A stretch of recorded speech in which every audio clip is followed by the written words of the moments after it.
Good Travelers, jumpa lagi di Podstraf, podcast Gustraf. Oke, kali ini kita ketemu lagi di podcast setelah beberapa minggu kita vakum ya. Karena beberapa waktu lalu, tepatnya bulan Agustus, gue harus menyelesaikan beberapa urusan gitu ya. Salah satunya pulang kampung juga. Jadi harus ada beberapa topik yang harusnya gue upload, tapi gue tunda dulu, gue pending dulu. Dan gue juga harus mendahulukan beberapa konten kemarin di vlog di YouTube juga, jadi untuk podcast agak sedikit kesendat ya, tapi nggak apa-apa. Kali ini di episode keempat kali ini, thank you yang udah ngikutin sampai episode keempat kali ini, meskipun baru-baru banget ya, baru-baru banget di Podstraf ini. Dan seperti janji gue dulu, gue sebenarnya di podcast ini gak melulu menceritakan tentang apa yang gue alami atau berdasarkan pengalaman yang gue rasakan gitu, enggak. Tapi gue juga berbaik hati pada kalian yang mungkin pengen cerita-ceritanya pengen gue ceritakan di sini, pengen gue ungkapkan di sini tentang apapun itu, entah perjalanan cinta kalian, perjalanan karir, atau cerita-cerita yang menyenangkan atau menyedihkan lainnya, atau mungkin cerita-cerita yang sering banget kita bahas dari episode 1 kemarin, yaitu tentang cerita horor atau cerita yang menyeramkan. Tapi kan ada aja ya cerita-cerita yang mungkin seramnya biasa aja, atau mungkin seram banget, atau ya gitulah gitu. Karena takutnya seseorang itu kan pasti beda-beda. Kadar ketakutan seseorang itu setiap orang beda-beda. Dan kali ini kita kembali di podcast episode keempat kali ini di Podstraf. Sesuai dengan judul yang kalian baca, mungkin nanti akan mengajak kalian buat flashback ke beberapa tahun lalu, dimana ketika kita masih zaman-zaman sekolah dulu, kita pasti ngalamin yang namanya study tour ke sebuah daerah gitu ya, yang biasanya jauh dari tempat tinggal kita asal gitu. Misalnya kalau dari Tangerang atau dari Jakarta, kita study tour ke Bandung gitu kan, terus ke mana lagi ya, ke Jogja, ke Bali, atau ke daerah-daerah lain, tempat wisata lainnya gitu. Dan kali ini, di cerita kali ini, seperti yang tadi gue bilang, di sini gue membacakan cerita dari salah satu teman gue, namanya sebut saja Adel ya, karena yang bersangkutan nggak mau disebutkan nama aslinya, jadi sebut saja Adel. Dan di cerita ini nanti ada beberapa tokoh yang namanya juga udah disamarkan, dan pastinya di cerita yang akan gue bacakan nanti, gue memposisikan gue sebagai Adel gitu. Jadi nanti kalau misalnya ada bahasa-bahasa yang menyebutnya saya gitu, itu artinya Adel. Jadi nanti gue berperan sebagai Adel di cerita yang gue bacakan ini. Jadi mudah-mudahan teman-teman memahami apa yang gue maksud ya di cerita nanti juga. Dan seperti apa ceritanya, kita mulai sekarang.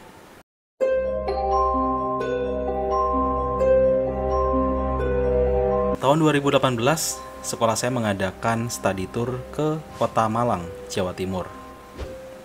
Beberapa tempat tujuan adalah Museum Angkut dan Gunung Bromo, dan pastinya beberapa tempat wisata lainnya. Setelah perjalanan panjang dari kota Tangerang, sampailah kami di Kota Malang, dan pada saat itu tiba di hotel sekitar maghrib. Seluruh siswa disuruh istirahat dulu sampai jam 10 malam. Kenapa? Karena nanti sekitar jam 11 malam kita akan melanjutkan perjalanan ke tujuan wisata yang pertama, yaitu ke Gunung Bromo. Kenapa kita berangkat jam segitu? Ya karena tujuannya adalah untuk melihat view sunrise dari Bromo.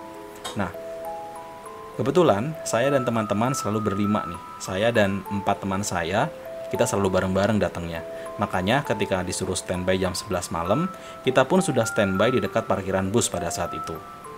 Namun suasana pada saat itu belum terlalu ramai, mungkin karena kita semua belum berkumpul semuanya. Siswa-siswa belum berkumpul di area parkir mobil untuk segera berangkat. Jadi mungkin agak sedikit masih sepi seperti itu. Salah satu teman saya, sebut saja namanya Riri, sempat bilang seperti ini. Sepi banget nih. Tapi nggak apa-apa, adem. Tapi gue mau foto dulu, kata Riri ke saya dan teman-teman yang lainnya.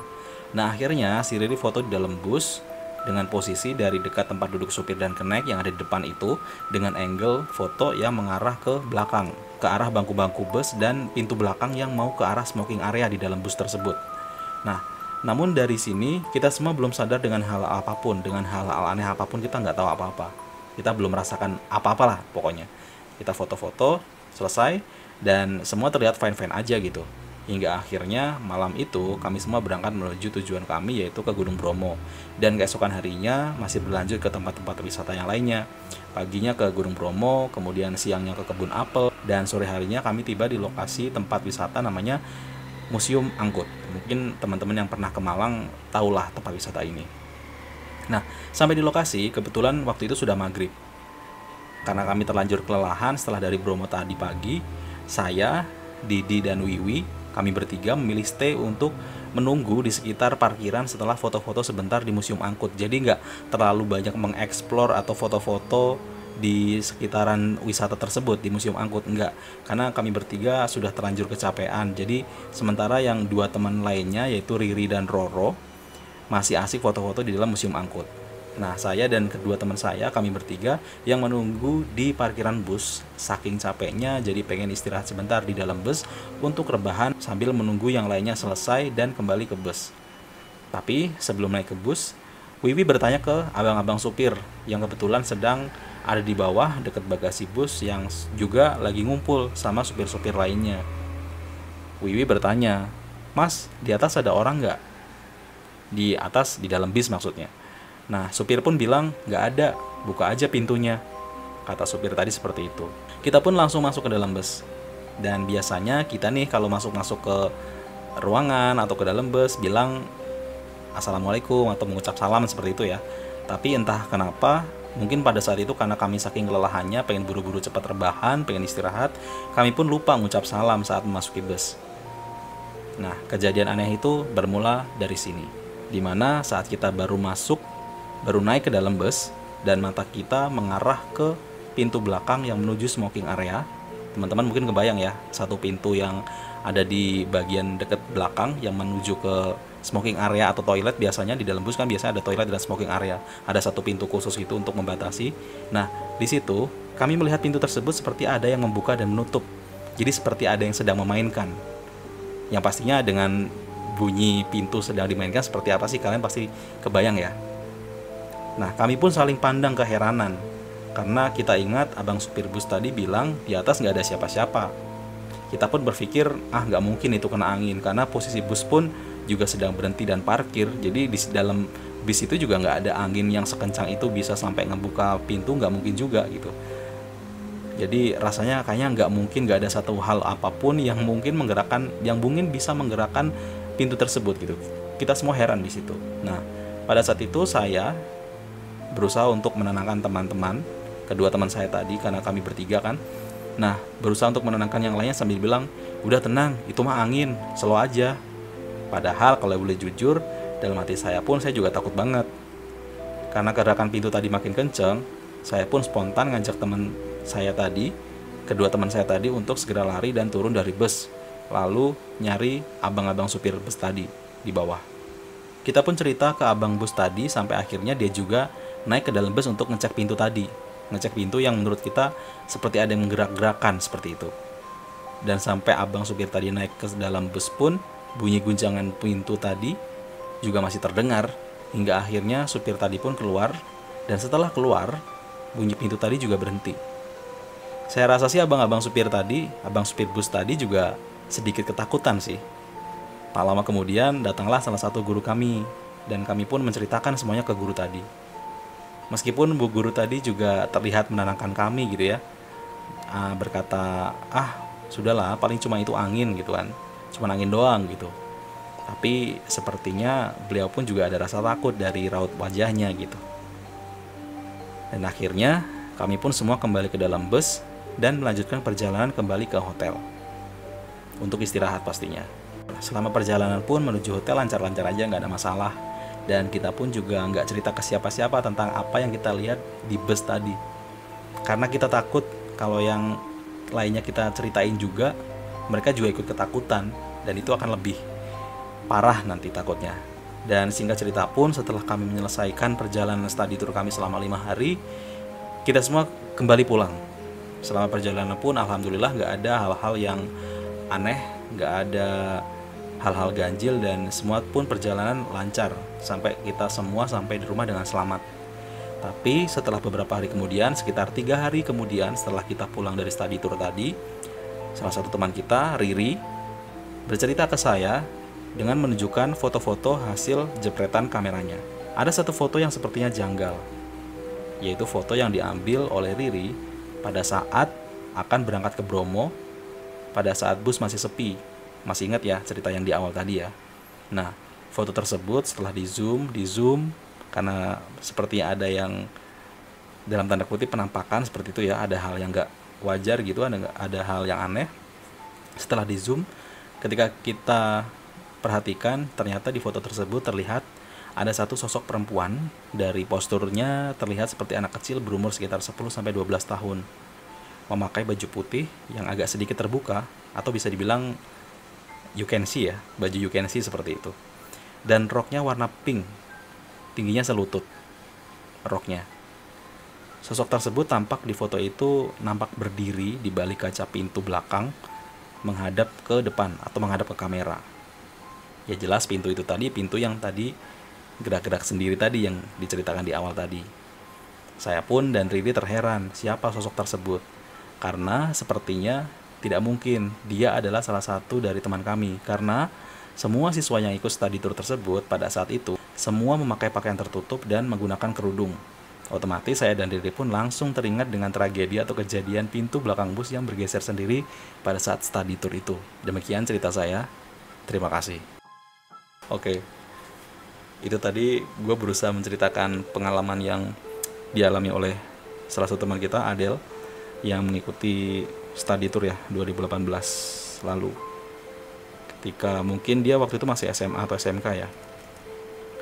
Mungkin teman-teman pernah ya mengalami hal seperti ini ya, dan entah di bisnya mungkin, atau mungkin di di perjalanan ya, di bis ya, di perjalanan itu, kemudian di tempat wisatanya, atau mungkin ada juga loh yang kayak misalnya berhenti di sebuah SPBU atau di rest area gitu, terus ngalami juga di toiletnya atau di tempat apa gitu. Tapi kalau gue sendiri sih jujur belum pernah sih. Tapi kalau ngelihat dari apa yang diceritakan oleh Adel tadi, lumayan ya, ketika dia foto terus ketawanya baru besoknya ketika udah pulang gitu loh. Dan itu juga diperkuat oleh kejadian yang di atas bis tadi gitu. Dan biasanya nih kalau dari teman-teman lain cerita juga, misalnya ada yang lihat hal-hal seperti itu di pas perjalanan study tour, atau mungkin lagi traveling kemana gitu di kendaraan, mengalami hal seperti itu, atau dapat dalam tanda kutip di tempat wisata gitu ya, itu biasanya kan ya amit-amit sih sebenarnya, kan ada aja yang kayak istilahnya ngikut atau nempel sampai ke rumah atau ke apa gitu. Tapi ini alhamdulillah nggak ada cerita yang sampai diikutin sampai rumah gitu, nggak ada gitu, alhamdulillah, dari cerita si Adel tadi. Tapi mungkin ada aja sih yang cerita-cerita yang nempel ke bawah gitu, atau mungkin itu semua terjadi karena kesompralan kita. Maksudnya gini, gue sering ya kayak misalnya dengar cerita, misalnya kita naik gunung atau kita pergi ke sebuah tempat wisata yang terbuka, kayak misalnya pergi ke alam bebas lah gitu, ke hutan misalnya, kita camping, terus di hutan kita nemu batu yang unik, atau mungkin nemu apa sesuatu yang ada di alam, tapi kita bawa pulang gitu, karena kita menurut kita, oh itu bagus nih, bawa pulang buat kenang-kenangan gitu istilahnya gitu. Tapi ternyata nggak tahu kenapa itu ada isinya gitu, kalau kata orang-orang ya, kalau misalnya ada yang cerita-cerita kayak gitu, itu ada isinya, dan ternyata ada yang ngikutin karena kita ngebawa barang-barang tadi. Makanya kalau kita main ke alam bebas itu jangan sampai kita tuh ngebawa sesuatu dari situ gitu loh, kayak misalnya dengan alasan kayak misalnya buat kenang-kenangan gue bawa pulang, ya oke lah kalau misalnya lo bawa kenang-kenangannya itu dalam bentuk sesuatu yang dijual di tempat tersebut dan lo beli dan lo bawa pulang, oke, masih bisa gitu. Cuman kalau misalnya lo pergi ke hutan belantara, ke gunung, terus lo ngambil batunya lo bawa pulang, ya itu sebenarnya bahaya juga sih. Maksudnya bahayanya bukan ke gimana-gimana, tapi lebih ke cerita-cerita yang tadi itu, ada yang mungkin batunya ada isinya, atau mungkin ada yang ngikutin seperti itu. Jadi harus hati-hatinya seperti itu gitu, kalau menurut gue sih gitu. Dan kalau ngomong yang masalah foto-foto tadi ya, foto-foto ada ngeliat sesuatu tadi, gue sih punya cerita, tapi ini bukan yang nampak di foto gitu, bukan sih, cuman lebih ke sesuatu yang bikin gue kayak bertanya-tanya gitu. Waktu itu gue pergi ke Gunung Slamet. Jadi di Gunung Slamet itu kan ada beberapa pos gitu kan, pos pemberhentian, dan pos 4 itu gak usah gue bilang ya posnya namanya apa. Mungkin kalian yang sering naik ke Gunung Slamet lewat jalur Bambangan tahulah nama pos di pos 4 itu apa. Dan biasanya di situ para pendaki itu dianjurkan untuk nggak stay di situ. Maksudnya kalau misalnya istirahat oke lah bentar gitu, langsung jalan lagi. Tapi kalau lu sampai stay di situ, sampai camping di situ, bikin tenda di situ, terus nginap di situ, jangan sampai gitu, karena di situ tuh katanya energi negatifnya tuh kencang banget di situ. Jadi harus berhati-hati gitu. Dan pada saat itu waktu gue naik ke sana, gue menyempatkan diri untuk karena gue juga bikin vlog kan, bikin konten gitu kan, terus foto juga. Gue jepret beberapa, kalau nggak salah 3-4 foto waktu itu gue jepret di gue jepret atau capture foto-foto yang ada di sekitar pos 4 situ buat kenang-kenangan lah, pastinya pengen tahu oh ternyata pos 4 tuh seperti ini gitu. Dan ketika gue selesai ngejepret ya, gue lihat lagi, gue preview, itu nggak ada masalah, fotonya juga oke lah gitu, maksudnya nggak ngeblur nggak apa gitu. Dan gue juga sempat ngambil beberapa take video juga, suasana apa namanya, pohon-pohon di sekitarnya juga aman gitu, aman semuanya, pokoknya aman, perjalanan gue lancar, nggak ada apapun gitu. Tapi ketika beberapa hari setelah gue pulang, foto tadi yang menurut gue udah gue preview nggak ada masalah, semua foto yang gue jepret yang ada di sekitar pos 4 tadi semuanya blur semua.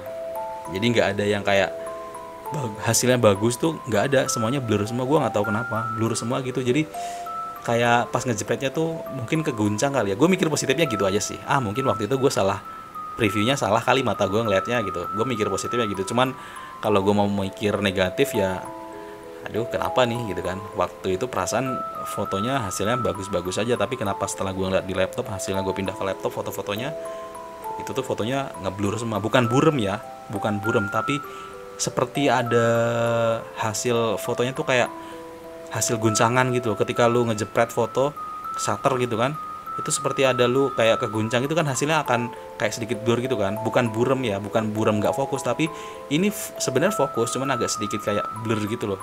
Kebayang nggak sih maksud gue? Gitu cerita dari gue sendiri sih kalau masalah foto-foto yang seperti diceritakan oleh si Adele dan dialami oleh teman-temannya tadi, seperti itu. Gitu sih kalau menurut gue. Ya mungkin teman-teman punya cerita juga, pengalaman lainnya tentang study tour atau menemui hal-hal yang ganjil di pada saat study tour, mungkin sama dengan cerita si Adele tadi atau mungkin lebih seram. Ya apapun ceritanya, semoga bisa bikin kita lebih hati-hati ya gitu. Kalau misalnya masuk ke tempat-tempat baru atau mungkin datang ke tempat baru, kita juga harus jaga sopan santun. Kita mungkin harus permisi-permisi gitu. Permisinya bukan berarti kita permisi ke penjaga situ ya, lebih mungkin kalau gue mikirnya gini sih, lebih kita apa ya,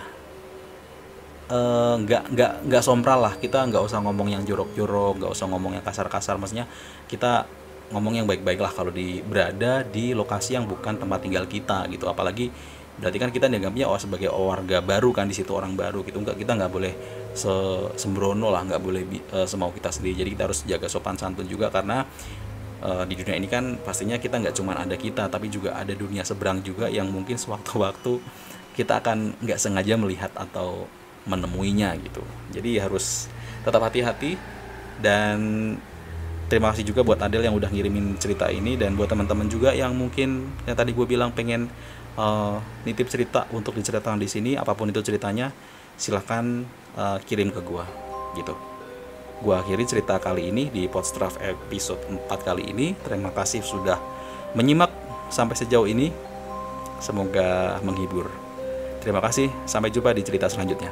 Bye bye.